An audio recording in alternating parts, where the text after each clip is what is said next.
6 വർഷത്തെ ഇടവേളയ്ക്ക് ശേഷം സദ്ഗുരു ശ്രീമാതാ അമൃതാനന്ദമയി ദേവി തൃശൂരിൽ. അയ്യന്തോൾ പഞ്ചിക്കൽ ബ്രഹ്മസ്ഥാനത്ത് അമ്മ എത്തി. അമ്മയെ തൃശൂർ പൗരാവലി പൂർണ്ണകുംഭം നൽകി സ്വീകരിച്ചു.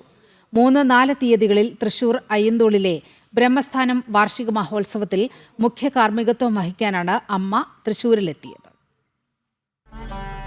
കോഴിക്കോട് ബ്രഹ്മസ്ഥാനം മഹോത്സവത്തിന് ശേഷം വൈകിട്ട് 6:45 അമ്മ തൃശൂർ അയ്യന്തോൾ ബ്രഹ്മസ്ഥാനത്തെത്തിയത്. നാളെ രാവിലെ 11 മുതൽ അമ്മയുടെ അനുഗ്രഹ പ്രഭാഷണം, ഭജന, ധ്യാന പരിശീലനം എന്നിവയുണ്ടാകും. അതിനുശേഷം ഭക്തർക്കായുള്ള അമ്മയുടെ ദർശനം ആരംഭിക്കും. അമ്മയുടെ സന്ദർശനവുമായി ബന്ധപ്പെട്ട് എല്ലാ ഒരുക്കങ്ങളും ബ്രഹ്മസ്ഥാനത്ത് ഇന്നലെ തന്നെ പൂർത്തിയായിരുന്നു. മഹോത്സവത്തോടനുബന്ധിച്ച് ബ്രഹ്മസ്ഥാനത്ത് ലളിതാ സഹസ്രനാമാർച്ചന 2 ദിവസങ്ങളിലും നടക്കും.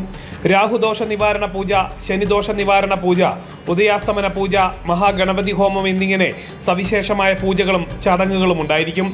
ജില്ലയിൽ രജിസ്റ്റർ ചെയ്ത അമൃതശ്രീ അംഗങ്ങൾക്കുള്ള സാരികൾ, പരിസ്ഥിതി ദിനത്തോടനുബന്ധിച്ചുള്ള വൃക്ഷത്തൈകൾ എന്നിവയുടെ വിതരണവും അമ്മയുടെ സാന്നിധ്യത്തിൽ തന്നെ നടക്കും. ജനം, തൃശൂർ.